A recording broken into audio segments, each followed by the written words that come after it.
Christmas and New Year's edition. A new year, same shit. Isn't We that made awesome? it to 2023, y'all. We've been now doing this podcast for 3 years, basically. That's crazy, actually. Same amount of subscribers and everything, just screaming about movies into the void. Love it. Yeah, only slightly smarter. Slightly. Oh, a lot only older, slightly. Slightly smarter. But, the more things change, the more they stay the same, meaning new year. Same Caitlin Zeller back with us for the first time in a long time. I think the last time that you were on, welcome back. You were doing, we were rating top things that we watched in the past year. So it's been a long time. We were just hearing about your entire dating life before we came on.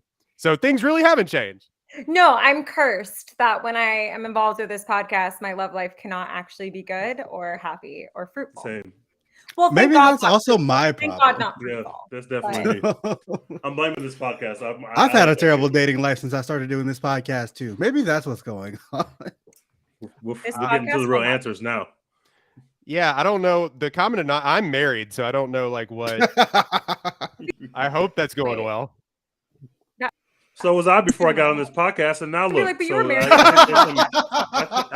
I think this thing has some legs. I think this thing's got some legs.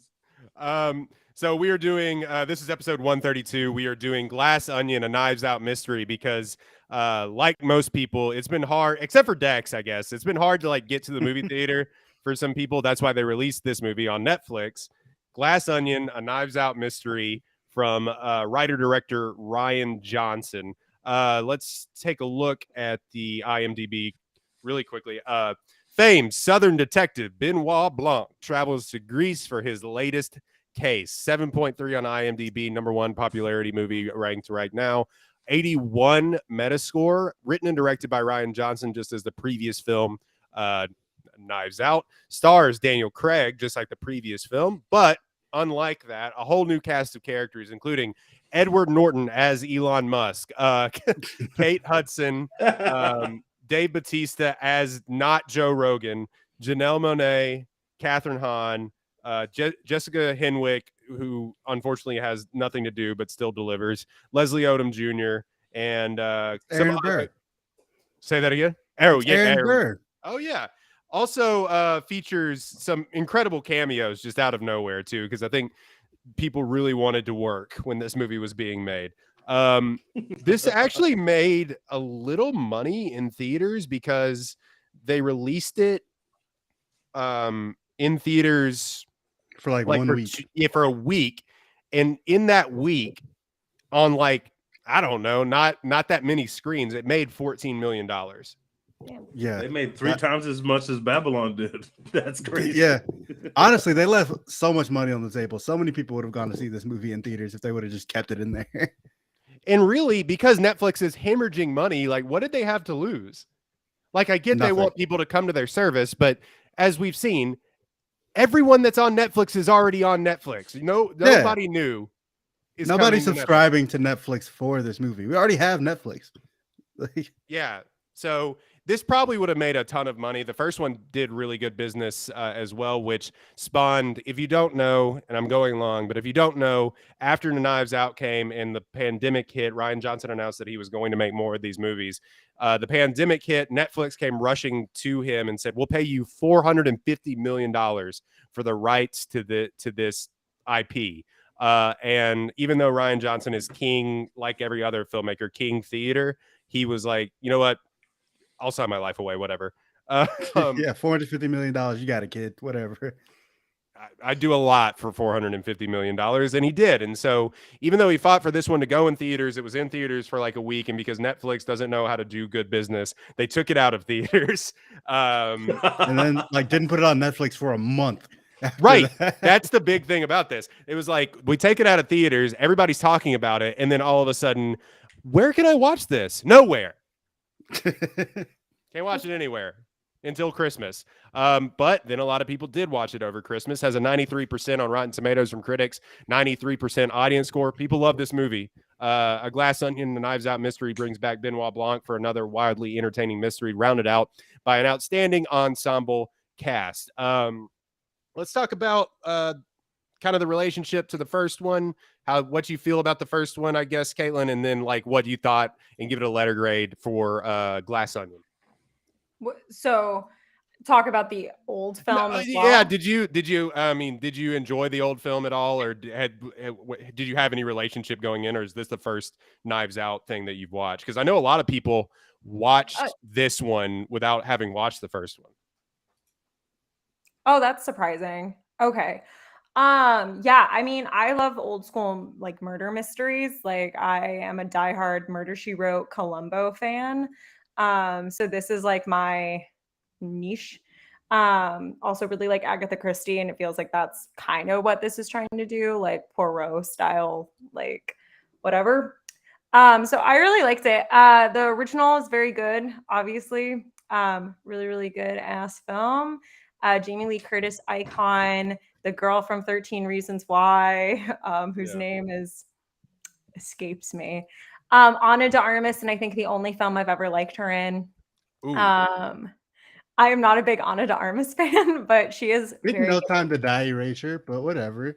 I haven't seen it. I said that I have seen her in, to be fair. I said the only good Ana de Armas film. Not a big Deep Water fan? God, the movie Is sucks. anyone a big Deepwater fan? The movie stinks. I think ironically, a lot of people now are like, you know what? This is a movie we would have gotten in the 90s. Why not? Ana de Armas is naked. It's good. See, I almost watched it only to watch like her and Ben Affleck like fuck, but like I decided I'm better than that. Did you not watch the Marilyn Monroe thing? Did you not try to watch the Blonde movie? I don't have time to explain why I think that was an attack on women. It was. It was. It does not exist. I mean, it absolutely was. Like I think we went 20 steps back because of that film, and our entire society has regressed. So, okay, but anyway, Knives Out 2. Knives Out is really, really, really good. I grew up loving Janelle Monáe because she did like that one song with Fun, and I was like obsessed with her for like a hot moment. And it's cool knowing she can actually act, like that she's high key a really, really amazing actress. Her and Daniel Craig basically just like totally carry this film, and it's really cool to see.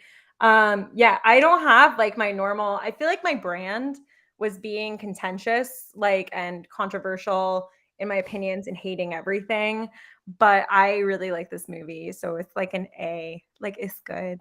I think the first one was better, so I won't say A plus, but this is an A film. Fun fact, contentious and like argumentative has been this podcast brand ever since you left, so it doesn't even matter. Wow. I'm glad the spirit of me remained in memoriam. I left something behind. R.I.P. But you did leave behind a brand. Yeah. Lord Dex Hinton, you saw this movie before everyone. What'd you think? By before everyone, he means I went and saw it in theaters that week it came out. So like, you know, so that's before everyone. But yeah, I honestly don't remember anything about the first Knives Out other than that I liked it. You know, like I couldn't really tell you any detailed thoughts about it. I watched it like the one time in theaters when it came out and never saw it or really thought about it again, other than being like, that was cool. Shout out to Chris Evans and Ana de Armas. Good job, y'all. But yeah, so watching this one, I was just like excited because it's a new Knives Out movie, whatever. I'm gonna go see it. Like there was a little bit of buzz that it was like a fringe Best Picture contender, which kind of still is. It's still like on that short list of movies that might become Best Picture nominees. The only thing Netflix got. That's all they got. They had a horrible fucking year. Bardo is some ass. But anyway, I don't think it's gonna make it, but I it would be fun, but I don't think it's gonna make it. I think it might. I think Avatar has a better chance of making it, which Avatar is in. That's locked up. That's done. But yeah, I think it's like probably one of the like 12 or 13 films still fighting for the 10 spots. So I think it's still around there. But yeah, I really like this movie. I thought the way they did the twist was cool. Honestly, this would probably annoy me in most other films, but they like basically just start the movie over halfway through. They're like literally like at the halfway point. I was watching it again right before I came on the pod, and I checked and it's like, oh, we are literally at the halfway point of the runtime, and they're just starting the movie over now. and like they give the twist that way. I thought that was really cool and innovative. If I see it again, I'll probably hate it and be like, y'all tried to do the Knives Out thing and it didn't work. But seeing it in this movie, it's cool. Janelle Monáe is amazing and she carried this film. But I really like the rest of the cast and characters too. I thought they did like they gave them like really efficient, like, you know, lines of dialogue and like situations so that you can figure out who these people are without having to spend too much time talking to any of them. Like you can kind of get all of their, you get all the vibes really quickly. It's like, oh yeah, this is Joe Rogan. This is like the lackey science character who's a nerd, but is also like concerned. This is, you know, the corporate government sellout who's like just trying to get elected, choose evil, whatever. Like they made it all happen really quickly. And I thought that was dope. And then the twist itself, just having Daniel Craig just explain to you that, you know, not all rich people are smart. That worked for me. Felt very timely, felt very appropriate. And Daniel Craig is just electric on screen. So yeah, I'd give this one an A. Yeah, I'm gonna stick with an A. It made my top 10 of the year for 2022. I thought it was really good. And I hope they get some award nominations. I probably wouldn't give them any wins, but I hope they get some nominations. Good for them. Best costume design. Swimsuits in this were immaculate. Beautiful gowns, literally. Incredible. Tej, go ahead, man. I'm also going to give it an A. I really enjoyed it. Like Caitlin, I didn't think it was as good as the first one, but not because of anything related to the quality of the film, but just because we already done this before. And so, but I am a sucker for a murder mystery. So he can make 10 Knives Out, and I'm just going to keep watching them. I also just want to give a lot of props to Rian Johnson. I just love his movies. Like his movies are great. He made a Star Wars movie that was pretty incredible, and the incels didn't like it, and everything. Suck it, nerds. That movie's awesome. But that fuck movie you guys, bangs, that movie dude. is good. Which movie did he make? Sorry, I don't follow Rian Johnson. He made the 8th one, The Last Jedi. Is it The Last Jedi? Yes, The Last Jedi. Last Jedi. Oh. He made the 8th one, and basically he tried to make Star Wars not so rooted in incel culture and tried to let women and people of color shine, and the incels were like, wait, how dare you take the attention off of this white man and this white woman that we should be focused on. Yeah. Basically, that's the plot of the film, and that's the plot of the Backlash. And then Episode 9 was the worst thing they ever made. But I love Rian Johnson. I think he's incredibly smart.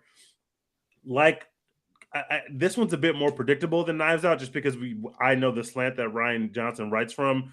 There was just no way that a person of color was going to be the bad actor in this movie. So you know that the rich white guy was probably going to, you know, be someone you should probably not trust. But I love the cast. I thought they did a good job. And I just putting Janelle Monáe in that Ana de Armas role where she's obviously the protagonist of the film. And obviously, like, when you're watching the first film, Ana de Armas is like, she has this look in her eye all the time that she's so innocent and so scared. And so, like, these really rich people are going to eat me alive because I don't really know this world like they do. And I'm kind of trapped in it and I don't really know what's going on. I thought it was really amazing to put Janelle Monáe in that role. And I just thought, I just love Janelle Monáe and everything that she does, including movies. She's phenomenal. She pops off the screen. She might be the most beautiful woman that's ever existed. Like, she just looks so incredible in this film. And centering the movie kind of around her and that role, I thought really worked. I just like seeing Batista and stuff. Daniel Craig's accent, it's bad. Everybody knows it, but I don't care because he's so charming. He's so good in the role. And that leads into it at this point. And him just being our voice of just, well, I do declare. Like, him just doing that and explaining what's happening to us just will always work for me. I don't care how bad the accent is. He looks like he's having a blast, and so am I. I had a good time with it. I didn't see it in a movie theater. I saw it at home. I think there's something to be said about the whole Netflix thing of this. And, you know, I would have seen this in a movie theater if it had been in a movie theater for longer than like 4 days. But I don't necessarily know that these are movie theater movies. I know Rian Johnson loves to put his movies in a movie theater, but I really do think this is a perfect holiday movie to just sit down and watch at home. It looks great. It is, obviously it's like expensive, and filming in this big ass super future mansion couldn't have been something that was cheap, but I don't think this necessarily needs to be a movie theater movie. And I like the fact that I just got to pop it on at home and I had a really good time with it. I would give it an A. I'll say it's not necessarily like you have to watch it on a big screen because like big shit is happening type movie, but it's definitely a crowd movie.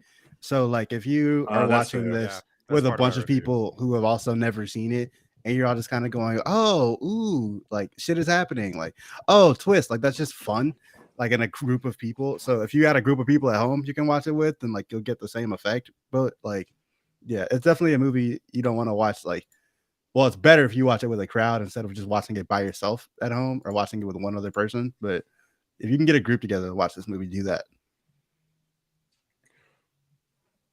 TG, you is Oh yeah, I'm done. Okay. I would give it an A. I'm with the crowd.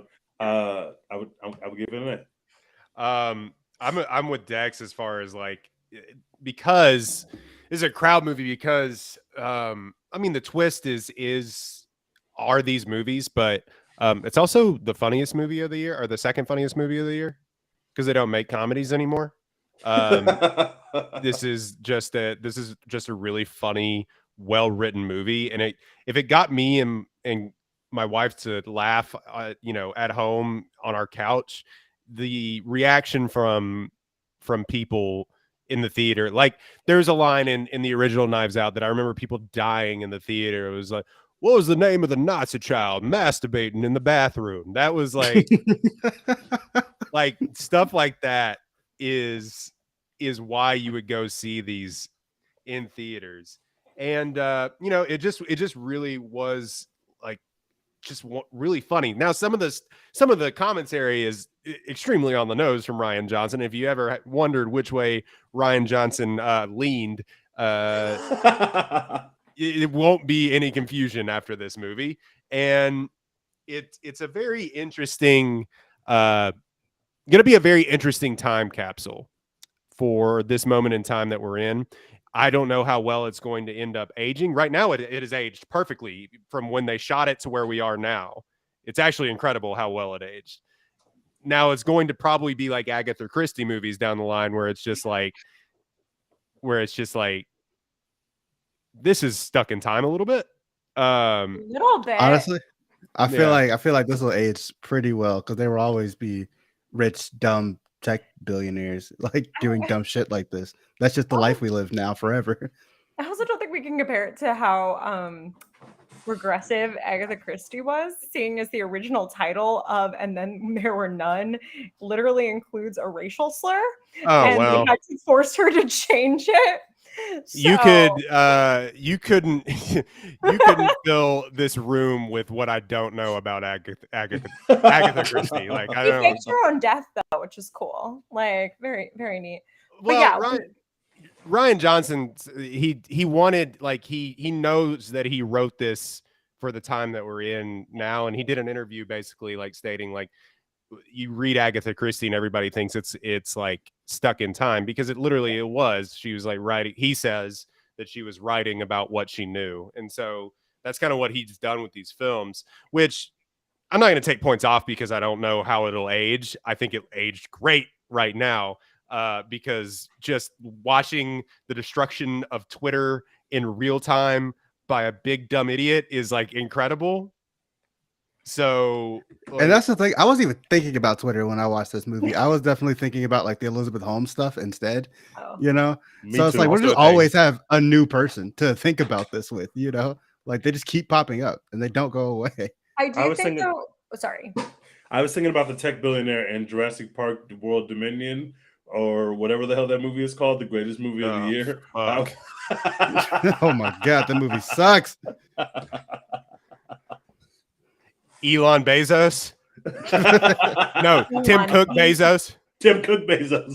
Elon. Yeah, the V. guy Bezos. from fucking Don't Look Up. Just What were you But I gonna say, think- Kate? Oh, I was just gonna say, I feel as if this will be like the only way this could not turn out well historically is if somehow we find out that like Elon Musk has been doing this actually all for our own benefit, and that like his elaborate plan for allowing incels back on Twitter was for things to happen exactly as they happened with Andrew Tate, where it's like let's just let them Weed themselves out. yeah, because I'm like, there is a part of me that's like, this wouldn't have happened if it wasn't for the fact that Musk unfortunately allowed him back on Twitter. Like, He wouldn't have doxed himself. yeah, which is like a sad realization of like, damn, maybe we should just be letting them do it themselves. Like they What take an idiot. themselves out, I think. Like, Oh, maybe he's God. right. What a Maybe- self-owned. maybe the emerald mining like overlord knows something. I don't know, probably not. But Yeah, there's like probably not. I'm going to go out on a limb and say, I think this guy's dumb. Like, that's what I've He's never settled done on. anything for dumb. our benefit. I promise you, he's never done anything for anybody's benefit but his Uh, own. History will look upon this Andrew Tate raid positively. As a positive, yeah. Yeah. Hopefully, history never remembers Andrew Tate for anything ever. I But I hope unfortunately he's- do not think that'll be the case. That's a good point. That's a very good point. I have so little knowledge about anything that is Andrew Tate. It's actually like incredible. I don't know how Wow. I've stayed like away from it, but being online as much as we are on this podcast, you know a little about everything. I don't Yep. know fuck all about that guy, and I feel couldn't tell you so shit much. about him. Had feel never so heard much about dude healthier. until he started getting banned from social media sites. And I was like, oh, good. I'm just in time. I knew about him for a long time because my YouTube feed is curated very strangely, and I don't know really what happened. You But on I red, think- you on red pill? Yeah, Caitlin's red. I know what happened. I have some ideas what happened. Kate. He Would you keeps like trying to explore send them? me down the alt-right pipeline. Like Oh, he keeps trying to do it to me, and I see it happening like actively. So I think they think I'm a white man in my like mid to late 20s, and they keep being like, "Ooh, she watches a lot of videos about dates going badly. Let's get him." And so like I get a lot of Let's get pre-group- him. It's not you, King. It's her. Stay toxic. I get so many Ben Shapiro clips. I get so Oh, many no. praise Ew. review clips. I started getting Andrew Tate media. Like this happened 2 years ago at the start of the pandemic. And like I really know a lot about that man purely because I've been targeted. And Wait, so was YouTube like she's partially Jewish and she goes on bad dates? It's Ben Shapiro time. it's Ben Shapiro. Well, I think they think I'm a Time. he because like I'll watch these shows where like someone does something annoying and I'll like watch it on YouTube and like clip it. And like sometimes I like to watch like the whole like I think I might have done this to myself because one of my guilty pleasures is to watch like those videos where it's like The Joe Rogan lib- podcast. yeah, and then like lib gets owned videos because it's always like actually the Republican got owned. They and it's step really on their own filmed. nuts. On Oh, stage. that's how this happened. That you And, like- you clicked on Libs got owned, and they said, "Oh, we know exactly what you want to see." And it's so funny because I'm like, I am the opposite of this demographic you were trying to pull me into. But I did fuck up. And so like, I don't know. Anyway. Speaking don't of wanna Ben know about that. Shapiro, I think he actively hated this movie. Oh So- yeah, I vaguely am aware that he hated this movie. I didn't like click on anything or read anything because I mean, fuck that guy. I don't do that. But yeah, apparently he thinks this movie sucks. I mean, Ben Well, that's Shapiro, because he's in this movie. Dave Bautista plays Ben Shapiro in this movie. Yeah, so and I'm they sure he came would for like Daddy Elon, so That's he not can't let that true. slide. it. Ben Shapiro doesn't get laid enough to be Batista. in this That's true. film. That's true. But Ben Shapiro would definitely tell his wife to go fuck like this guy that he Yeah. likes, so that he But that's can because get ahead in Ben Shapiro life. doesn't fuck his wife, so he's like, this is fine. Babe, the Breitbart investors aren't ponying up the cash. So if you could go and talk to the Breitbart investors, wink, wink. And to be fair, Ben Shapiro's wife would be like, gladly. Thank because God am the I can finally have an orgasm. Yeah, thank you. Royden, did you finish your review? I don't remember. No. Oh God. No, I don't think it's as good as the first one. I do like how they changed the twist in it because from the very beginning, heavy spoiler alert. If you haven't seen this movie, I think everybody in America has now watched this movie because it is on Netflix. We shit on Netflix, but now more people have watched this movie. Yeah. But big spoiler alert from here on out. The twist is that the twist the entire time the movie happens. That like it ends where you think it's going to end, but the twist is in the middle of the movie. I like how they did that instead of just like letting it play out the entire time. Yeah. Daniel Craig and Janelle Monáe are just awesome.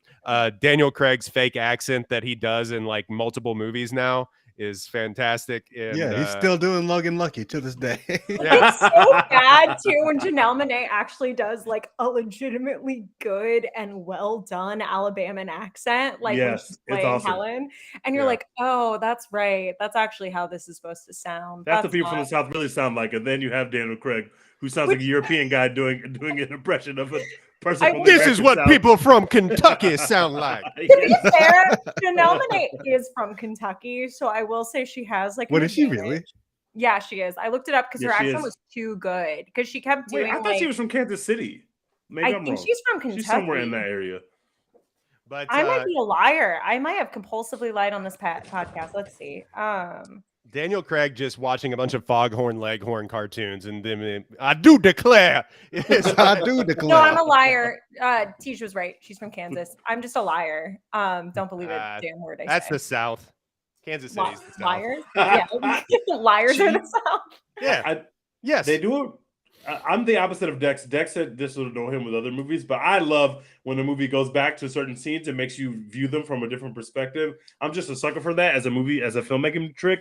I just like it. And so when I realized we were going back and now we're going to go see all the scenes of them getting to the island from the perspective of knowing now that this is not actually the woman we thought she was, but actually her twin sister we didn't know she had a twin.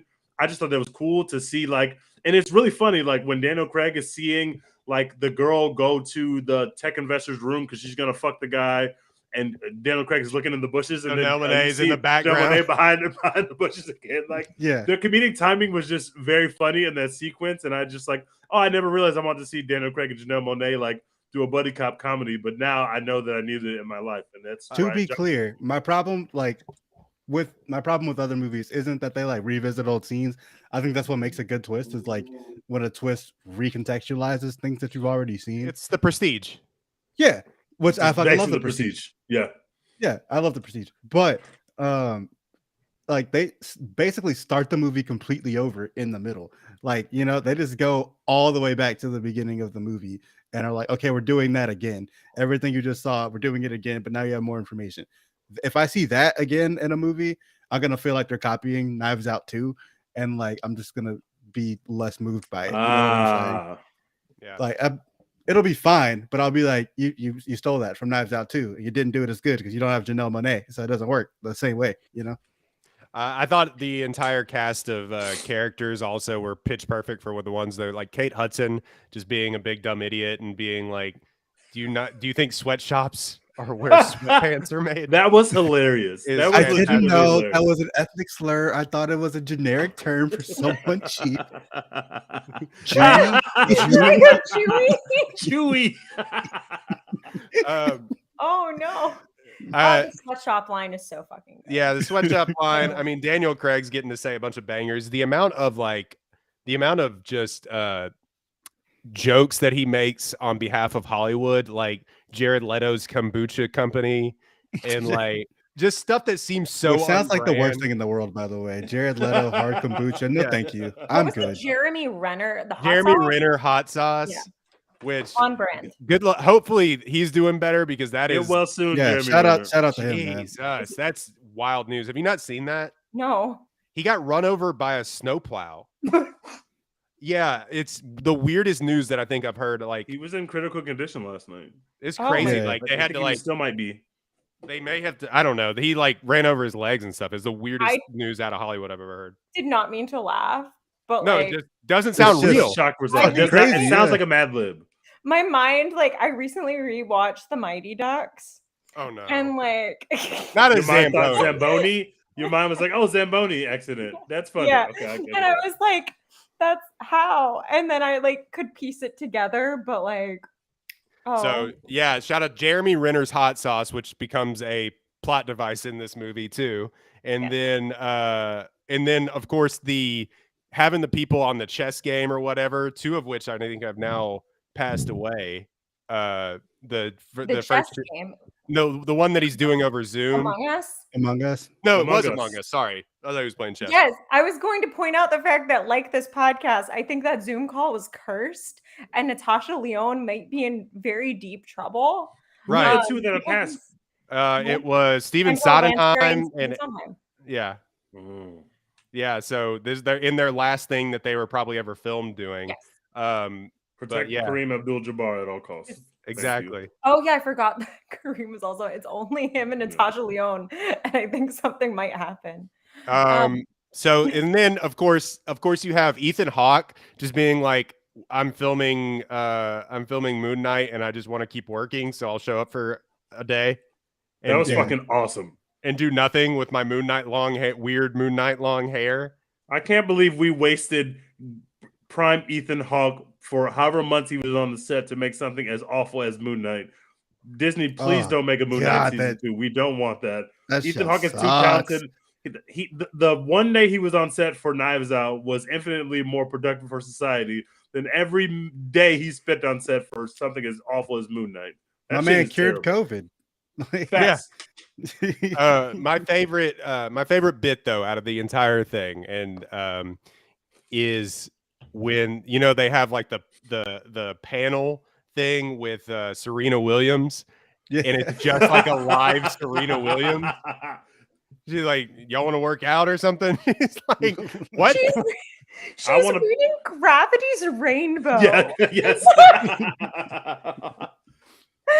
That book is incomprehensible. I love the idea of her just sitting there reading Pynchon. Yeah.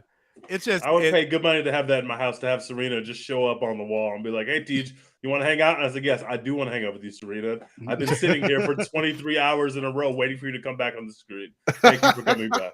Wait, that's true. Does she just sit there for like that's the whole thing. She was like, I'm on call. Yeah, I think she has like a time, like just like a time slot. So she's like, hey, like nobody's here, but like, do y'all want to take a class? It's the time slot. And she's like, all right, I'm getting paid either way. She's like the mom from Smart House. Also somebody who is also married to a billionaire too. That's true. It's very interesting. On top of all that, it's the most fun that I think that Edward Norton has ever had, or at least in the last like 30 years making a movie. I wrote that down. This is the first time I've seen Edward Norton have fun, literally ever. Like every other movie that Edward Norton has made, he's having the most fun that you could ever have while making something like American History X. Like you can't have that much fun making a movie like that. It's probably very trying on your spirit to be in that world for however many months you filmed something. So it was very nice to see Edward Norton have fun and be a dipshit and be the butt of all the jokes, because he was awful. And when Daniel Craig starts to bring out all the words throughout the movie that he just made up, I was like, really a word. I thought I was going crazy because there was yeah. I was like, I don't think that's a real word, but let's just keep it moving. Like whatever. Like Rian Johnson probably just wrote some shit. Like that's fine. Well, people noticed also that like all of his paintings were like his Rothko was upside down. Yes. Like there was like a bunch of stuff that's just randomly wrong in his It's the most pretentious like pop art paintings of any recognizable painter that you could probably come up with.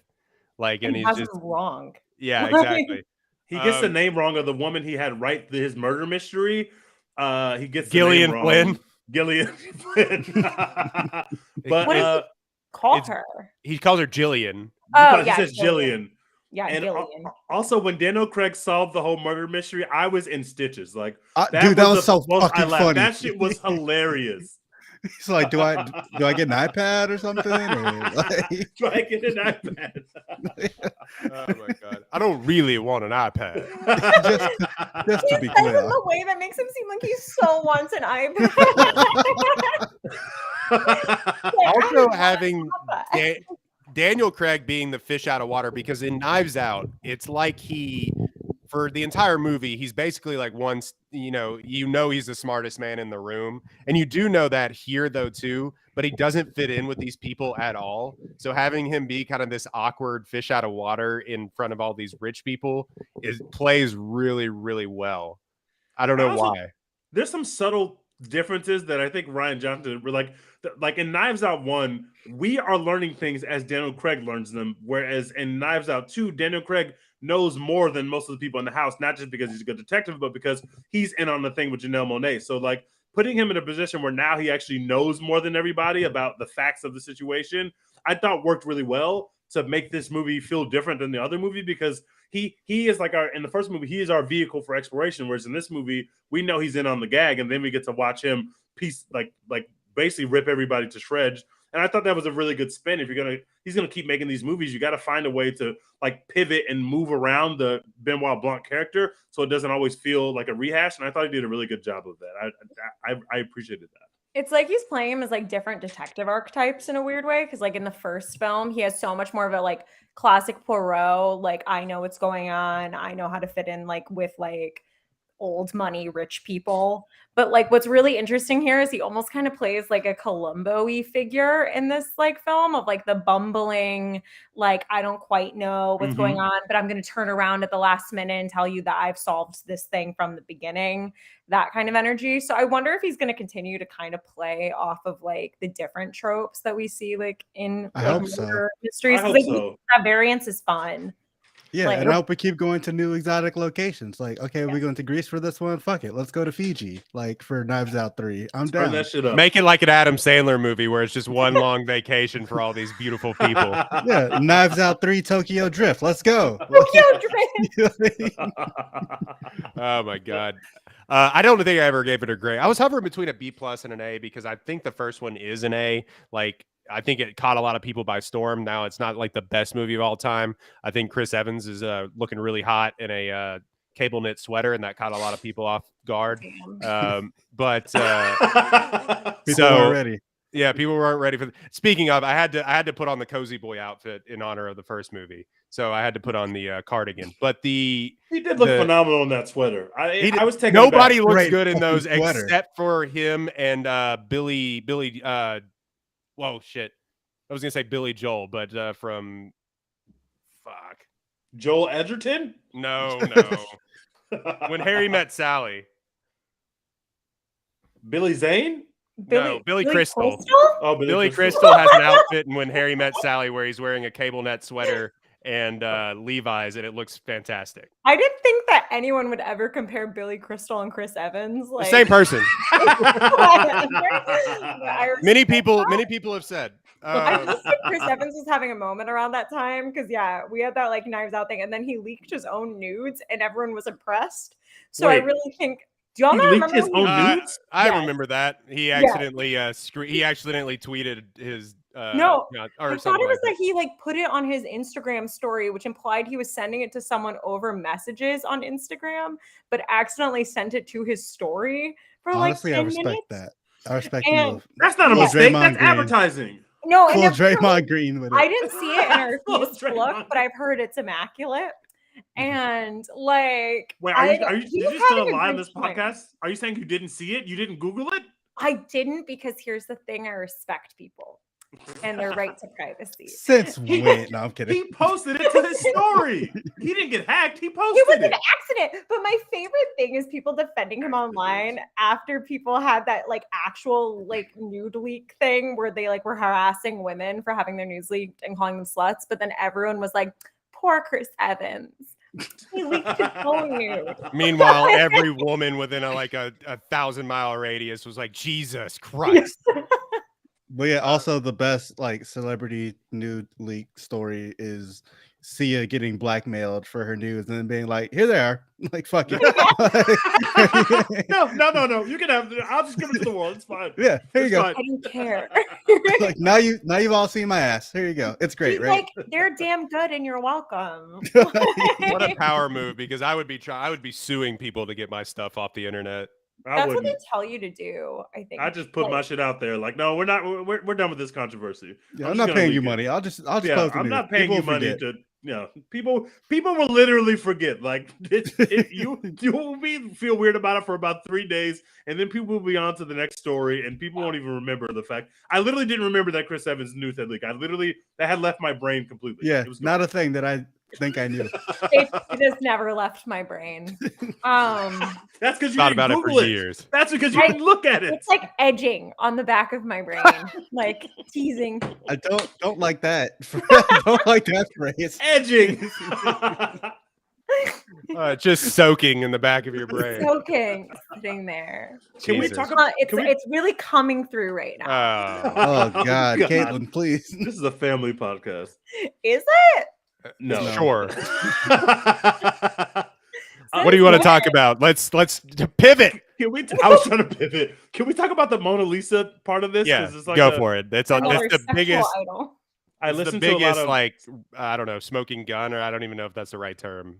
I listen to a lot of Thank smart you. people. I listen to a lot of people way smarter than me who like to break down movies, talk about how Rian Johnson likes to do these things where you take something that's established or something that represents a certain thing and just like basically destroy it. And so having this house be burned down with the actual Mona Lisa in it is like another iteration of that. But I also, the whole time I was watching the movie, I kind of thought that the rich guy was a shitbag, and I kind of never bought it. Like, obviously, I knew that he had a lot of money, but I always thought that he was a bumbling, stumbling idiot. So I didn't think that he had the actual Mona Lisa in his house. Like, I thought it was fake.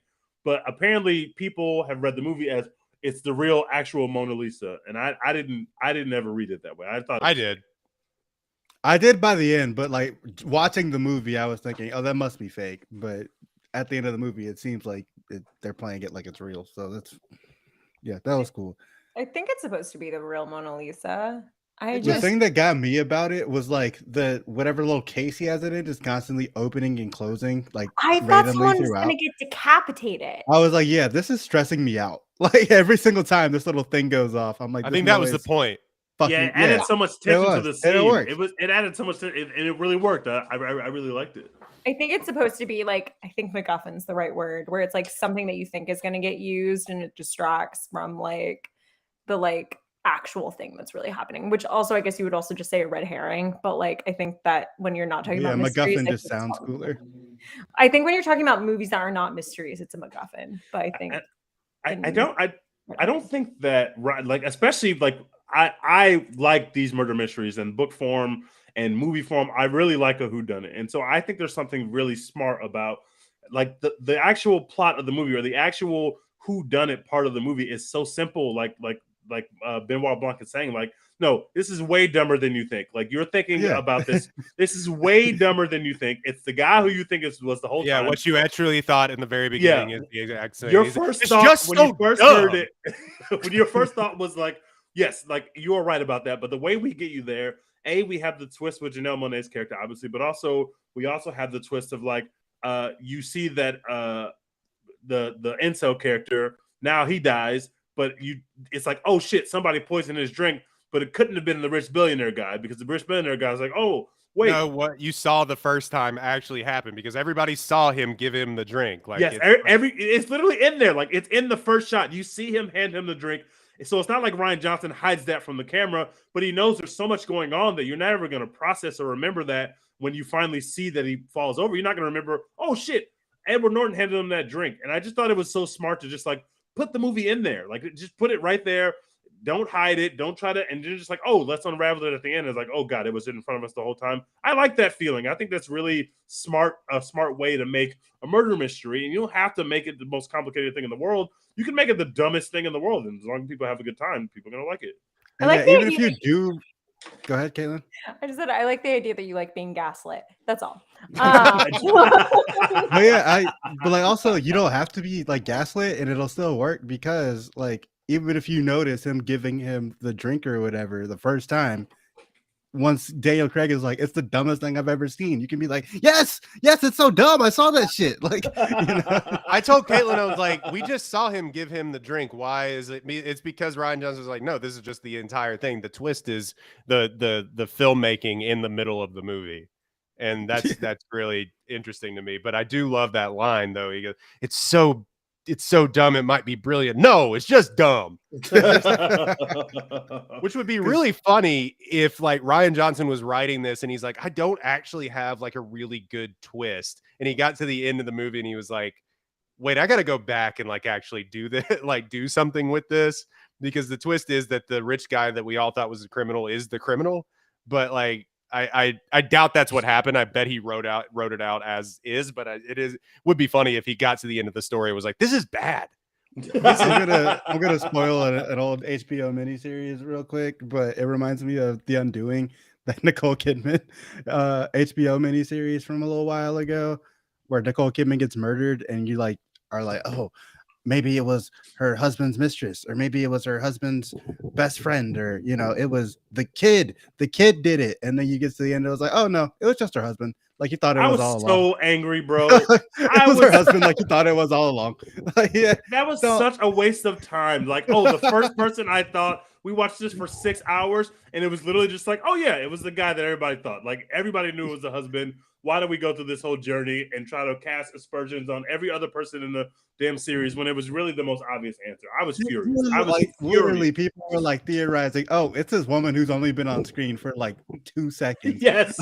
Of the entire show, just because she seems shady. She's a white woman. I don't trust her. Like she probably did this murder. That's how I felt about the first season of White Lotus, by the way. What y'all just said. The difference is the first season of White Lotus is fun. Like there is obviously a murder mystery inherent in White Lotus, but it doesn't. To me, my enjoyment of the show has nothing to do with who is going to die and who's going to do it. I didn't necessarily watch season 1 of White Lotus and care about that part. I was like, oh, okay, that's cool. That's how the person died. But I would have enjoyed it if it was just straightforward, just people on vacation living their lives. Whereas The Undoing, it was quite literally the only reason to watch this was to know who did it. And then it was like, oh, who did it? Was you already knew who did it. About the murder trial. Yeah. Like, I am going to name drop though and say that I know one of the actresses in the first season of White Lotus because they're related to my friend through marriage. You know Sydney Sweeney? No. Were you at that MAGA party? I know. Oh shit. Caitlin, That's are how you you got going to those beat the links. allegations? Are you going to beat the allegations? You already told us you were red pilled, and now you know for Sydney Sweeney. No, I know the girl that plays her friend, Brittany. But She was great. She was She's great. really good. the entire time. She was really But Tej, you just love microaggressions from white people. That's all you. I mean, there's a lot of that in season 1 of that show, and it's just, and also Sydney Sweeney is just so gorgeous and just did such a great job in that I'm show. gonna let her slide on the MAGA family allegations. I am declaring a mistrial.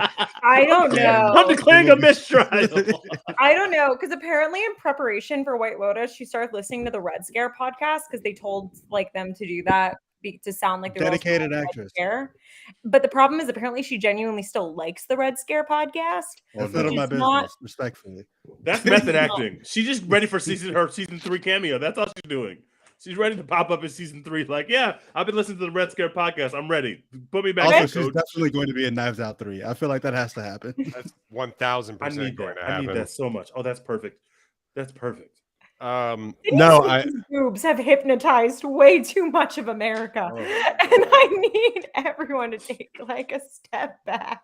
I didn't care about the MAGA party. I said will not be her taking a step back. parents were where? I didn't care. I was like, oh well. So what's she gonna be in next? family has nothing to do with me. Facts. I still My need name is Euphoria Paul, season and that's 3. I still- y'all. So Knives Out 3. What do we hope that Rian Johnson continues to do this, or would you like to see him do, because he's a really talented filmmaker, and like these obviously they don't make them. They made this one for $40 million, which is surprising considering the names that they had in this and where they shot it. But like, it's basically one location and everything. One nice ass location. Yeah, they don't have to make these for a lot of money, and he doesn't. I don't know how many years they have to spend on it, but he does write and direct and produce all these movies. I'm wondering, like, does he pass this along to someone else, like continue to write them, but like give them to somebody else, or like, is this his thing? Because I don't know. I'd be interested to see what else he can do, because he's like made some really, really other good projects. Why should he? The Star Wars fans ruined any hope of that. He made True. a good Star Wars movie and they shit on him for no reason. And not only did they shit on him after his movie came out, they quite literally let a less talented director go up there and basically take pot shots and jabs at his movie in the 9th movie. Like, is right there on the screen. Like, oh, we're just gonna shit all over The Last Jedi in this movie. Like, we're just gonna fuck that movie. I don't know what Disney would have to do for him to be like, okay, I'm back. Like, I'm in, you know? Like, yeah, I'll make fucking Captain America 5, like, or whatever, you know? Like, what the fuck? Yeah. I don't know what else there is to do, honestly, except like $450 million. original projects that he can still do anyway. Like, I don't think he needs to. He has his blockbuster franchise. Like, how many do you need? Just roll with this one. I'm not saying blockbuster franchise, but he seems to be a guy that is really good at original material. Like, and obviously, like Star Wars isn't original material, but he wrote a completely original story from that existing IP. So, like, he just seemed like things like Looper and Looper's still good, by the way. Looper. Still good. I love Looper. A lot of people like kind of look back and like with distaste about that movie, but I think it's really, really good sci-fi. Still good. Is that with Joseph Gordon-Levitt? Looper? Yes. Which That was a good movie. I didn't know that was Rian Johnson. I didn't know that either. That's the Bruce Willis joint, right? Yeah, and I think that's what got him the Star Wars project. Speaking of, Joseph Gordon-Levitt's in this movie. Oh yeah, he's the voice of the boom. Dong. Yeah, the dong. Oh, shit. I didn't know that. Yeah. I had no idea. I I'm love terrible that at voices. Gordon-Levitt and immediately clocked it. Haha, pun. But immediately clocked it. I love him. Yeah, so he's in every Rian Johnson movie because he was in his first movie, which was called I forget, but it's like a noir movie in a high school, which is actually really interesting and what got him famous. But no, I just think that he's a really talented direct right. Oh, Brick was his first ever movie, by the way. But I've seen this. I've seen that.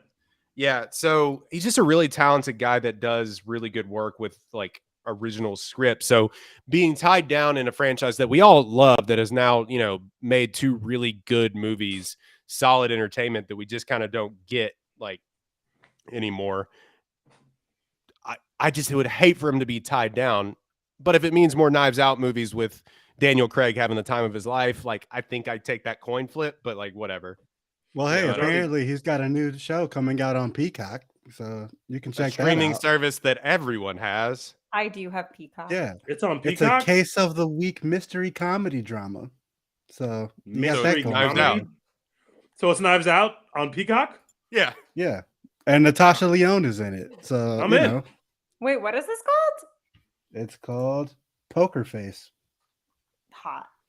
It's Lady Gaga. it's the Lady Gaga song. Will I'm in. debut on January 26, 2023. So Speaking of be ready. songs, Oh the shit, Beatles- Joseph Gordon-Levitt's in that. Stephanie Sue from Everything Everywhere All at Once is in it. Oh yeah, I'm so in on this shit. Adrian Brody, what the fuck? Yeah, what is this cat? I'm in. Lil Rel, we got Jamila Jamil. Come on, dude. Yeah, I'm Come in. on. Boom. Why does it look like is the love of my life in this? I think he might be. I'm trying to Who? see. Ron Perlman. Yeah. That's it. Tim Blake Nelson. No, the person I thought was in it, he got suggested for it, but he's not actually in it. But anyway, Stephanie Sue's in it, which is good. I am like a big fan of her since everything. Let's get her that Oscar nomination. I think the steam's running out for the supporting actress nom, but she needs it. It's What- either going to be her or Jamie Lee Curtis, I feel like, but probably not both, which makes me sad. It should be her instead of Jamie Lee Curtis. She has way more to do than Jamie Lee Curtis in that. I agree. Agreed. Okay, Tej, what were you going to say about Glass Onion? Speaking of songs, because Poker Face is name of a Lady Gaga song, Glass Onion is also the name of a Beatles song, and this is one of two, maybe three good Beatles songs because the big Beatles suck. So I love Thank the you. fact that at the end of this Thank you. movie, you get to go into Glass Onion. And I was like, oh, this is an actual good Beatles song. Props to Rian Johnson for that. And also Knives Out is also a song title. So all these things have song titles. And I like Honestly, I'm a sucker for movies named after random songs, like Baby Same. Driver. that. Same. Baby Driver. Fucking love Baby Driver. I'm sorry. Poor Baby Forgive me. Driver. I'm I problematic. hate Baby Oh, Driver, it's a but good but- movie. the worst movie ever. But You're It's so such a wrong. shame. that opening scene will put hair on your chest. This is the perfect opening scene. It's amazing. It's perfection. I Baby hate that Driver's just movie the is first film. Problematic Island now. Yeah. Ugh. Yeah. Lily James is fine. Yeah, that's true. For John- now. John see what Bernthal There's still time. John Bernthal is there. Lily James is like a neo-Nazi. This is a joke, by the way. We're joking. Please, this is not please no. Don't take us to court. Yeah, so I don't really have much else to add about this movie. Do we have any? I just wanted to add this in here. Do we have a movie, like a favorite twist in a movie? If you just wanted to give those out. have a Honestly, twist. this is kind of a lame answer, but I love the Prestige twist. Like, it Boo, gets me no. every time. That movie fucking bangs. My favorite twist in the movie is where they advertised that they were making a film based on a book IP that was going to be a huge sci-fi hit. It was called Dune. I'm not sure if you guys saw it, but actually it wasn't a film. Actually, it was just a long extended trailer cut for the film, for the actual good film, which is going to be the Dune second Part film. 2. Yeah. That Yeah, was a when they good plot tell twist you to that me. Zendaya's gonna be in it, and then she's just not. What a twist. When you walk into the movie theater and that's the first time you realize that there's going to be a part 2 of this film, and you thought there was only going to be one film, that was a good plot twist. I have never been so mad, bro. I was like, oh, okay, it's a 3-hour movie, but like apparently this book is like really dense.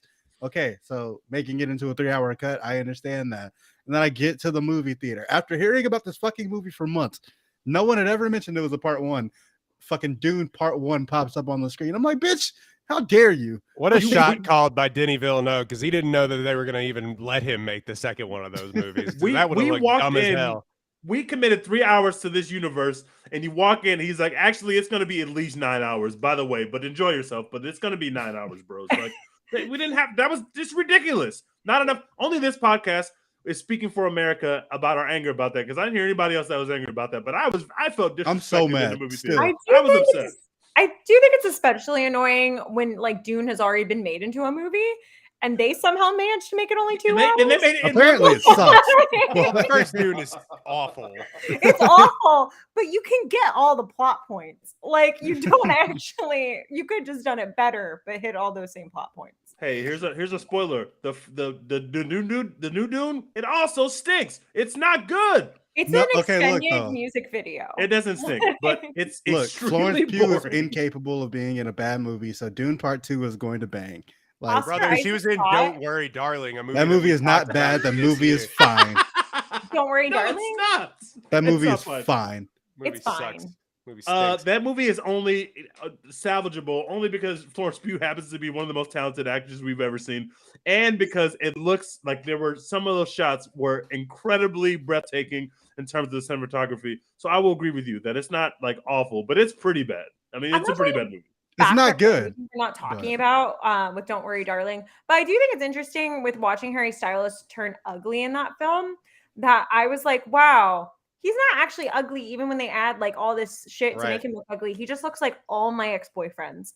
And I don't Yeah, really he know what just that looked means dirty. about the fact He that just they needed a uglified shower. He looked like an incel. like Harry Styles, and then it was like, oh, this looks like a man I've dated. If incels looked like Harry Styles, it like that, there wouldn't be incels. He's sitting there. He's like, my wife won't fuck me, man. But he still looks like Harry Styles that just hadn't Yeah. taken a bath. He basically just looks like, what if Harry Styles was very poor, and that's it. Like, Yeah, what if he was never discovered on X Factor? That's what he would needs look like. LASIK and had a little bit of acne Yeah. and stubble. Speaking of twist, the twist in that movie our stinks. life. Our life, Alice. Our life. That might be the worst twist I've ever seen in a movie. No hyperbole. That I was think one of it's the not- worst twists I've ever seen. I think that's not fair. I thought it was really great when I saw it in Stepford Wives first. That's great. Of course, some of the best twists. The Prestige movie, the movie that they talk about in Glass Onion, the Gillian Flynn. I was going to say Gone Baby Gone, but that's not it. It is Gone Girl. Gone Girl. Gone Baby Gone, also a really good twist. What's if the you- twist in Gone Girl? What? That she's not actually dead. Yes. What are you talking Oh, about? I thought we already knew that. I didn't. Well, yes, okay. No. we know it because we all watched the movie. You No, you I think thought that- like I No, thought watching the movie we were supposed to already know that. I The didn't. twist realize is that she comes back. the that's twist. okay. I think the twist got leaked basically just because the like book was really popular, so everyone at that point knew. But if you read the book, it's not. I didn't obvious. know. I didn't know. Right. Whatever reason I didn't. When I walked in the movie theater, I didn't know what the twist was. was Also, I shocked. came to that movie way late, so like everyone else Oh. probably didn't know that, and I just kind of like picked up on it from like just being too online or whatever. But yeah, okay, I had forgotten that we did not know that. Okay, Fincher can Well, make I think anything. I'm there day one. If it's Fincher, I'm in there day one. That guy is real cinema. The book, I think she's riffing off of an actual murder case. I think it was like the Scott Peterson murders. So like part of it was that she was playing off of that because it exactly mirrors it. So most people would have gone in with the expectation that he killed his wife, and that's like The Scott Peterson case was like the first major news story that I remember as a child.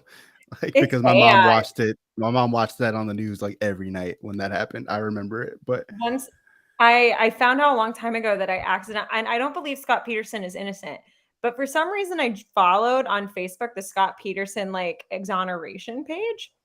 And so How do you therefore, keep like, clicking these things? for Kate? some How do you- reason, Man, how do you like the algorithm is just sending you this stuff? You're like, I don't know how I got there, but it just popped up on my screen. now why would she do that? What's going on with Caitlin? Why would she do that? listen, I think I joined it when I was like 12 and first got on Facebook. Is that I think it was one of the first things I did is I was like, I want to follow why they think he should be exonerated. Where were you January 6th? You have to stop this thing where you want to hear about you enter these online spaces because you want to disagree with the people and what they're saying, but the algorithm just reads it as support and they're like, Yes! oh. That happens to me all the time. Is I want to get into internet fights, but they think I'm part of the group, but they don't realize that I just like fighting people. Speaking And of liking to fight people I and just like bad fighting movie people. twist, Fight Club. The twist is awful. I'm sorry. I hate it. That I shit love stinks. the book. Fight Club, the book is a good book. That's You what realize you get the subtext of the book. Yes. I Actually, you will never actually read that book, understand. unfortunately. Fight But Club is also good, just better in the book form anyway, because like the toxic masculinity thing actually like comes You- through. You want to talk about the worst twists in movies ever? Yes. A film, a 2010 Robert Pattinson film called Remember oh Me. god, What's it called? Remember Me. Remember me. I've Dex, never do seen you this. you know what happens at the I end? know of the movie? exactly what you're talking about. Yeah, None I've of never us actually seen the remember. movie, but I know what you're talking about. It's a love story between like basically like two college kids, I believe, and it's just a standard will they won't they story, kind of like melodrama. And then all of a sudden, the ending of the movie, Robert Pattinson is standing. It zooms out. He's at the top of the Twin Towers on September 11th, 2001. Oh my god. Yep, that's the twist. That it's That's 9/11. 9/11. That was the twist. I really almost made a joke I was gonna regret. I was gonna be like, I hope he made it out. No, that's the No, whole he did remember me. not. He did not. So yeah, if you haven't have it, that is so mean spirited. Just Why would you awful, do dude. Why I would you? don't like that, but Also, a twist that fucked me up as a kid because I watched it late at night on like HBO, like 2 a.m. A film called The Mist. with Yeah, Stephen King. The twist at Oh. the end of that movie is shattering, dude. That it's so so mean. fucked up. Yeah, Oh, and I don't Did think you- that's in the original book, by the way. it's not. It's not. They put it in there. yeah, because I've read the book. I'm trying to think what the twist is. I obviously have not seen the movie. The movie ends basically. They escape these like creatures that are created in a lab through this mist, and they come and they attack all these people, and they try to like evacuate and escape, and They run out of gas. they run out of gas, and he thinks that these creatures are coming for him. He has 3 bullets or 5 bullets in a 6-shooter gun in a revolver, and he kills everyone in the car, including his only son, and he can't kill himself. And the twist is that it's actually not the animal, the creatures coming for him. It's a military saving the day, and so he just killed everybody for no reason. That sounds awful. I Spoiler don't alert for the twist. I for the don't myth. think that's how the short story ends. I think No, it's a short I don't story. think so either. Yeah, that shit is fucked up. Yeah. Anyway, do we like the twist? I mean, Memento is a great twist, obviously, but Love the movie. Shutter Island. How do we feel about Shutter Island? I know now we're at the point in the podcast where I'm just naming movies, but like these are some of the ones that have come to my head. I'm gonna The be honest, book never is- seen it in full. The book is amazing. Dennis Lehane is a genuinely like really, really, really good novelist, and the twist works like 50,000 times better in the book. because like the because it plays around with like anagrams and stuff like that, and it works better on a page because you can see the names. Like Welcome to the One Take Pod, a podcast about books. Big readers. movies that are based off of books. But my point was, I don't think it works as well as a movie. I don't think the twist like play because it relies so much on like a name. Like that's like one of the big things is like one of the names is an anagram. So like without, I don't know. Maybe my take is that movie isn't as good as everybody remembers. it's not. People like to call that. They're like Goodfellas and Shutter Island, and you're just like, no, that's not how this. No. I do think like different movie, but The Sixth Sense is genuinely the first time you see it a really good twist. But like The second time you see it, it's a piece of shit. God damn. I like that movie. I hate M. Night Shyamalan. He is the worst. It's his only Okay, good but- movie. Why are you trying to take Look, that from him? Shyamalan's Knock at been the chasing that Cabin, high I am since in there. he's been chasing that high since that movie came out. You want to talk I've about the been- worst twist ever? movie. The Village has the worst twist of all time. It has the worst I've twist been of all time. boycotting M. Night Shyamalan for years because I know that like there's no way he's going to make a good movie again. I knew fucking Split was a lie. Old And Beach, that- the beach that makes you old. I knew Yeah. Split was a lie. I knew Split was a lie and that he couldn't do it again. And so I have been avoiding watching all of his movies for years and years. But Knock at the Cabin, I am in there night one. I am sorry. Speaking of Batista looks like he Batista- is in his bag. Wait, is The Village the one where it's like it turns out they were the It's modern day the whole Yeah. time. Yeah, it's like right on the edge of a freeway in like a random Jersey town, and it's like modern day when you thought you were like in antiquity. It's awful. It's and the they worst. like they're the people that they were trying to avoid, right? Isn't that Yes. the thing? Yeah, okay. Yeah. awful film. And I guessed the twist of that movie within like 15 minutes when I was in the movie theater. I was in middle school, and I said, "Get me the fuck out of this movie." I was on a date, and I never called this woman back. I said, "Why did you pick this?" woman?" Wait, backtrack. Did you say that you were in middle school? I was in. Well, I believe this movie came out when I was in middle school. Maybe I was in high Wait, school. oh, No, I must, wait, no, I must have been in high hold on. school. I'm sorry, I was in high school. You're Sorry, right. I was like, if you were in middle school, I'm not you that went old. on a date with Oh. someone and went, "Get me the fuck out of here," and Okay. then didn't No, call them back. I was in high school. fuck? This movie came out in 2004, which was my freshman, which was the year I graduated from high school. So it was in high school. Okay, that's better. Yeah, Like, yeah. at least you weren't Sorry, an I didn't mean to say middle 11-year-old being cruel to another 11-year-old. Speaking After of making twist, her watch The Village. yeah. Which Speaking is of cool enough. twist, I've told this story before, but I did take a girlfriend to see Girl with the Dragon Tattoo, the David Fincher version. Hey, that movie is Oh. objectively awesome. It's awesome. Hard to Not a watch. date night. Very hard to watch on a date. Very Hard to watch. Multiple watch as a rapes in woman. that movie. Yeah. Yeah, it's not great. But still like a good movie when you go back and watch it now. That movie Speaking- fucking rules. Honestly, actually, though, great date fare in that as a woman, if I watched that, I would be like, that's right. The person I'm on a date with could hurt me. And I Oh. should be very vigilant. Yeah, I was just in high bad. school. I was just trying to be edgy and see like a R-rated David Fincher movie. Not the one. Not the one. Not quite the one for a date. Nope. Can I- Um, Can I Go give ahead. y'all some best picture odds? I know this is not our Oscar podcast, but I have to give y'all some best picture odds. All right, because I'm let's- getting very let's frustrated. do it. about We the got process. we're gonna do a best picture of 2022 wrap up Can't wait. next episode, I believe. After Probably Babylon, yeah. After Babylon, I saw real some cinema. Babylon is real cinema. Anyway, That shit is dope. the current odds from this website I'm looking at right now have the Fableman still as the favorite at minus 125. I don't believe Nah. that. Everything, everywhere, all at once is the second favorite here at plus 145, which is insane because we So said wait, how on the do gambling odds work? Like if it's plus Oh. 145, that means you bet 100 and get 145, right? yes. Okay. Yeah, do So- that. Everything Everywhere All at Once, which we were talking about the Oscar campaign the moment we did a podcast on it when it came out. It has persisted. They are doing the campaign. The stars of this film have been everywhere. They are They running a real really For campaign. months. They've been running For a months, marathon bro. on this shit. So it's right now it's in the second spot in terms of the favorites. And then a movie that I won't talk about on this podcast because it's actually not good, which is Banshees of Inisherin, is the third frontrunner, but it has no chance of winning. It's not going to win. That's not gonna win. No way. It's The too fourth, mean-spirited. The Oscars don't do mean-spirited movies anymore. Wait, you saw it, right? No, I'm gonna watch it tonight or okay. tomorrow. Ignore Do it. that.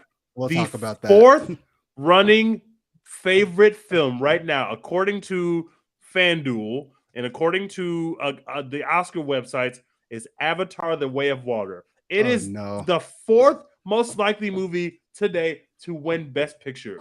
It might win. What is happening? It might win. Please, God, no. How? Please, Because God. James Cameron has more clout than you would ever even imagine. Is it not enough that honestly, James Cameron is rich as God and is going to make $9 bajillion from the movie? That's not enough. We got to give him the fucking Best Picture. Avatar Hive is fucking insane, bro. Like, it's annoying. The dick eating is crazy. I never say that, but oh my God, dude, the way that like Avatar Hive talks about this movie, I'm like, what is wrong with you? As people that like the movie, Dex and I, we're been like eye rolling the entire time. Like, I want y'all to see the evil y'all have unleashed upon the world when y'all made a episode of this podcast about Avatar 2. Look at what you guys have done. It is above Tar. It is above The Woman King. It is above. Well, I don't know if She Said is good because I haven't seen it yet, but it is above She Said. It should be above She Said, but it is above Top Gun. It is above fucking Top Gun. Which is a travesty, actually. Top Gun's not even on this fucking list, and Top Gun literally saved movies. True story. Top Gun saved movie theaters. Like, and the military-industrial complex. Yes. Which is really the best outcome. Mm-hmm. I mean, I signed up for the tried. Navy right there. I had like 2 years left to be able to go do it. And I was like, I had some eligibility left. I said, maybe need to go do it. Avatar 2, not a bad movie, but holy shit. What?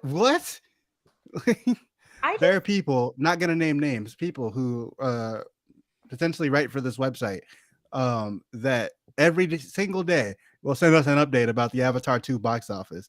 And I'm just like, bro, why are we doing this? Like, why do you like this movie so much? Why are you rooting for the financial success of Avatar 2? Root for other things. God damn it. Look what y'all have done. Actually sucks. As Caitlin would say, read a book. Read a book.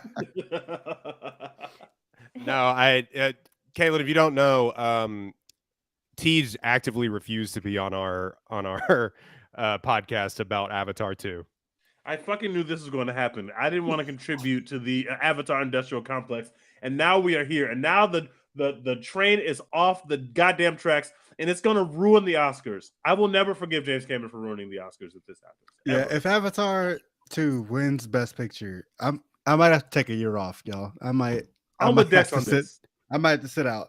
The Avatar industrial complex. That's what Eisenhower warned us about, right? Yes.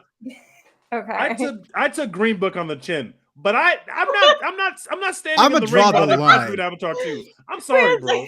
I'm not doing that. I'm gonna draw the line on the chin, bro. I came right back next year. Let's do it again. I'm not coming back next year if Avatar wins Best Picture. Green Book, which was objectively about a white man saving a black man. Very bad. Extremely bad cinema. It was almost too bad for you. But then Avatar, which is just a bunch of blue people hanging out. That's again, no, it's a white man saving a bunch of blue people. All right. You're right. Actually, let's be clear. We talked about the colorism in that movie. Because that is a white man. All right. He is not one of them. I'm gonna be honest. He is not one of them. I have never seen Avatar in my life. I will never see the second Avatar. I have no. You are my hero. You are a hero, and you should be commended. Thank you. I'm gonna get an award.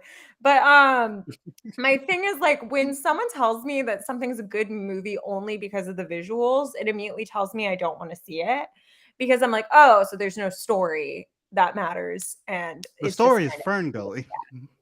I love Fern Gully when it was like made in the 90s. Fern Gully. I love Fern Gully. Great cinema, by the way. Great cinema. But yeah, I'll have to draw the line at Avatar 2 winning Best Picture in a year where like fucking Tar and Everything Everywhere All at Once and Top Gun Maverick all exist. I have to sit out. I'm sorry. Dex, I know your list of your top movies of the year is up. What did you have at number 1? Tar. Can you? I know what you had at number one, but I wanted you to tell the people. Yeah, I had Tar at number one.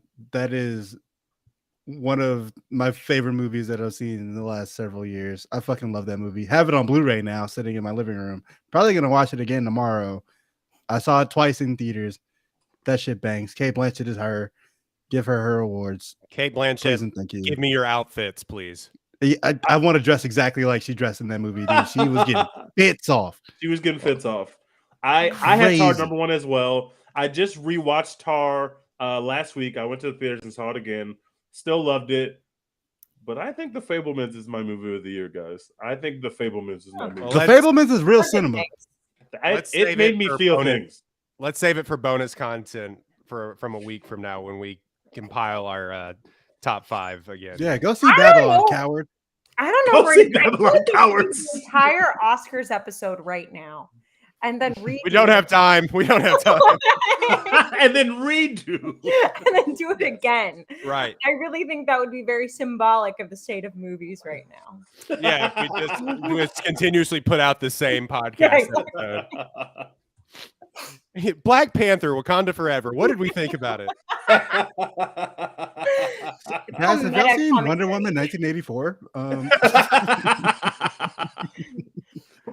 Oh, Jesus. No, so that is it'll be interesting to see because the Oscars aren't for another fucking 2-3 months. They're in like end of March. Sounds right. Something like that. Of course, like the Golden Globes are back. I don't know if we even care about that, but they're actually televising that this year. So it's going to be interesting to see if that has any effect on what people think about the Oscars. It historically hadn't really, but like it does have some weight regardless of whatever we want to think about it. But yeah, it's one of those things where like getting nominated kind of puts you back on the radar if you weren't really on the radar before. Like I think Keke Palmer has an outside shot at a nomination now. She got a Golden Globe nom, stuff like that. But the winners don't really matter that much, I don't think. Right. So, I'll be honest, I didn't know the Golden Globes were off. So no one did. We No one went on did. this podcast where I was like, Dex, what about the Golden Globes? He's like, oh yeah, they were like sexually harassing people and stuff like that, and then doubled it down on it, and then they just stopped being on the air. And I was like, didn't even hear about that. Went out with like they farted that into the wind. That just like went nowhere. I hope that was their defense attorneys were basically like, don't apologize. Double down. Kind of. Yeah, it was like there was some sexual assault happening, there was some racism happening, and then they were just like CBS or whoever was like, you know what? We're not going to put that on TV this year, actually. Yeah. No, thank you. Canceling America's award show. Wow. Sure. And then it's all hosted by Ricky Gervais, who is cool and good. Ricky Gervais, who hosts 19,000 award shows, and every single time is like, this is dumb. Why do we keep doing this? No one cares. Like, stop hosting this shit then. Go away. I'm also deeply uncomfortable with him for some reason. I watched his stand-up special and he kept making weird comments that almost seemed like he was going down a Dave Chappelle road on like trans people. But then he would just like nearly. Caitlin, you are never beating the allegations. I'm sorry. Like, some of the Ben stuff that you're Shapiro, clicking on, we really got to talk about your clicking Ricky habits. Gervais. We really have to Guys, talk I'm about your so clicking habits. bored. Scott And then, Peterson is Scott Peterson is innocent. Like, no, you're out of here. You're done. What is People happening have to over know there I with your don't believe clicking this. habits? my brand is that men are trash. I think people know that I don't believe these things. Your Right. YouTube algorithm, Your algorithm suggests doesn't otherwise. know it at all. Your algorithm does not know this. You're I'm like David sorry. T. Are you a men's rights activist secretly? Am I an MRA? Yeah, I love. Yeah, that's yeah. No, How many guns do you have? Yeah, I am. Can You I- caught me. I can I am give- actually what they. You're the one behind the 2012 Twitter account Meninist, which is Yes, that's me. You run Um, libs of TikTok. I actually do. My name is Kaya Rychik, and I run Libs of TikTok. You caught me. I was there at Jan 6 too, and I was on Tucker Carlson's show. Oh my God. Can I Yeah, give you watch two me. films that have the exact same Oscar odds according to FanDuel? This is going to hurt me. I know it is. The Northman has the same Oscar odds for Best Picture as Don't Worry, Darling. Oh my Oh, god! no. Holy shit! Number 4 and number 50 on my top 75 list. Ew. Holy shit. Who's throwing away money betting Don't Worry Darling for Best Picture? Dex, can I read some other? I'm not gonna lie. I would have placed a futures bet on it like 15 like before it months came ago. out. Yeah. Yes. Where is Blonde? What is Blonde ranked? I hate that film. Last, right? Blonde has it's way down there. It's minus it's plus 4,100, but it has better odds than The Northman, which is Oh my Holy shit. I'm gonna name some movies that I Well, want to Ana know. de Armas got nominated for a Golden Globe. For her performance as Blonde. Marilyn. Yep. That was one of the Yeah. worst movies. That movie was anyway. I'm gonna name some movies. You just tell me if you've heard of these movies before. The Killer, Nope. No. Disappointment Boulevard, Sounds Yeah. like me, but no. The Actor, Nope. No. Showing Up, Nope. Also, Holy sounds shit. not like me, but no. Asteroid City, I have heard the name, but no, Is I don't that- know. No. No. 13 Lives. 13 Yes, Reasons I Why. did. No, I Is did. that the I that's watched the 13 underwater Lives. like that's Yeah. like Oh, you Thai did? cave rescue Yeah. thing. It's a Thai cave rescue movie. Not bad, but Oh. So yeah, that one I've heard of. I didn't watch it, but The Sun. yes, I heard movie about that. is supposed to actually come out, but I don't know where. That's the sequel to The Father. I know. Where is it? Is there a I feel whole like series? they sent me a screener for it or like an invite for a screening or something. So it is happening. The best titled movie this year. I don't think it's out yet. It's called Women Talking. This is the greatest title of a movie I've ever heard. That I don't one's wanna gonna know- be- I don't want to know what Intrigued. it's about. That one's gonna. It's gonna be hard to watch. I don't even care what Yeah. it's about. The title is literally perfect. It's like, what's this movie about? No, it's about women talking. I Also, really I'm don't surprised appreciate- you don't know what it's about because it's also like based on a book that's like right up your alley, I would think. It's about I- sexual assault at a Mennonite Oh. community. Yeah, it's gonna be tough to See, watch. I thought, Rian, that you knew nothing about this film, and Women just talking. said- Ew. That's gonna be hard to watch. And I was like, "What?" Just the sound of their voices just grating. Women and- talking. Just I'm women out. I'm out talking. on that film. Hell I'm out. nah. No way. That I was Jesse like, Buckley "He accused talking? me- No. He just accused me of being part of the MRA, and then he literally said, "I don't want to hear women talk." Yeah, you gotta like really clarify your sentences when you're talking about women talking. You're just What the like, What the hell is Empire of Light? What is that? it's the Oh, that's that Olivia Colman. Like, Olivia it's a movie Colman, about Sam movies. Mendes movie. Came out Olivia at Colman, also in Puss in Boots. I saw Hell Puss in yeah. Boots this Dude, weekend. Puss in Boots slaps. That shit is so good. I'm sorry, guys. That shit is real cinema. That shit was great. That shit is so totally Oscar fucking enjoyed good. odds? What It are was its great. odds? It was Should Puss be in best Boots? animated It feature. might Hands win down. best animated feature. Yeah, It better. That I don't shit know is what fire. else would. just means Sea best- Beast or Fucking Lightyear. Like, nah. Nah, get it that won't be outta here. Lightyear. It'd be Turning Red. But Oh yeah, Turning Red slaps too. But It did. Puss in anyway, Boots we're is- going long. We'll do an actual full Oscars episode here in a little bit. Nominations Oscars drop on the odds 24th. So. Yeah, so we'll 24th. do that. We'll do that here in a Coming! little bit. It's coming! Are we doing a Caitlin, live show for the nominations this year? Finally, are we finally? I am stepping down. into it. Don't they gotta happen in the step into it. morning? They happen early in the morning. Yeah. We can do that. I'll be up anyway. Yeah, Caitlin, it's me who has to worry about it. It's like it'll be like 6 a.m. over here. They do it your time. Yeah, it happens West Coast time. They do it for all the liberal elites out on the West Coast. What are you talking I'm gonna about? be up. Liberal. I'm gonna be up and camera ready to live stream, ready to shit on the nominations. I can't fucking wait. I can't wait. Caitlin, where can they find if you would like to give out anything that you're working on and or your social handles? We technically have a Twitch stream at twitch.tv/the koala cat. We meaning me and my friend of the show, Kat. I'm announcing that she's a friend of the show without permission. Always has been. Yeah, she has. Without permission. But otherwise, don't find me. I am currently trying to get jobs, and therefore, there's nothing interesting happening. It's on great Twitter. that you did this podcast. Yeah. Different times in which I would just care very little about my reputation professionally in the past. Now I have to try. But I'm trying to do public interest work, so I only have to try a little bit. Like, Yeah. I just can't embarrass people. Don't worry, nobody listens to the show. Oh. It's fine. They won't find this. No one will find this. Here, my students when I taught improv used to listen to the show regularly, and Oh, then they Christ. got to the Jurassic Park episode where I talked about my sex life, and they all stopped listening because they were like, "We don't want to know." Oh, They're like, gross. Incredible. Yeah. Let's see. So that has been Caitlin Zeller. Thanks for coming on. We really appreciate it, as always. Wow. We love you, Thanks Caitlin. for having me. What you didn't know is that I actually recorded the entire beginning of this podcast that we were actually talking about your sex life. So that's going to be a deep cut. You can find that one on the Patreon. I'm kidding. No. I didn't do that. Please I didn't do that. But maybe. Oh my Dex- God, we're circling back to the extortion. Mhm. Like, please don't extort me. Dex, where can we find your top 75 list and all of the things that you were working on? ApolloHAU.com. Check it out. All right. I haven't written shit for Screen Rant in a little while, so there's nothing over there to go look at. But go to ApolloHAU.com. There'll be a bunch of stuff over there. And then you can find at Less Humble Teej at the Slander U. A lot of college football going on right now.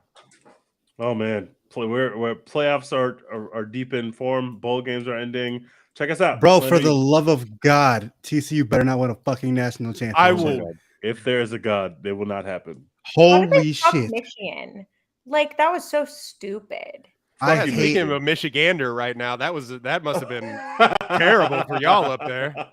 We haven't lost anything like all season. We like demolished OSU, and then like fucking all the for nothing. fucking frogs. The frogs. Fucking They frogs. can't keep getting away with this. A They are team that not might good. gain is not good. They are not fucking good. How do they keep getting away with this? Michigan. Georgia, we are literally begging, Georgia. We are literally begging. Please. Loki, I think Georgia is gonna like annihilate them. I don't even think it'll be close. I thought Georgia was going Hopefully. to annihilate Ohio State, and it didn't happen quite that way. So now I'm I- nervous. Can you imagine if TCU wins the national championship and then Avatar wins Best Picture? Like, Worst holy timeline. fuck. This is Darkest the worst possible timeline. timeline. This is the darkest timeline. Yeah. Anyway, Slander You. That's a fun podcast that y'all do. We don't have to talk about how y'all talked about the Baylor Bears losing to our troops, but we Didn't don't have to happen. talk about it. If we all say it didn't happen, Actually, then didn't happen. It was so cold that it erased all the records. So we don't have to talk about it. Anyway, you can find at Less Humble Teej, Twitterless and Instagramless Caitlin. Don't have to find her at Don't Lord find her. Mexican and at Royden Ogletree. You can find us doing that stuff, just tweeting into the void. But also you can find us at One Take Pod on Twitter, One Take Pod on Instagram, and TikTok, that website that exists as well too. So go find us there at the number One Take Pod. Like, rate, and subscribe. Thank you so much for anybody that actually has given us like some ratings over the past few weeks. We really appreciate that, even though we haven't been pumping out that much content. But things will be continuing as always. We're about to get into Oscar season, and then January, which is awful movie season, which will be a fun time to talk about movies. Go see Babylon, cowards. Go see it. Yeah, that would be me. Dex, what are we doing? Hashtag support Florence Pugh. 2023 is our year again. Let's go. All right.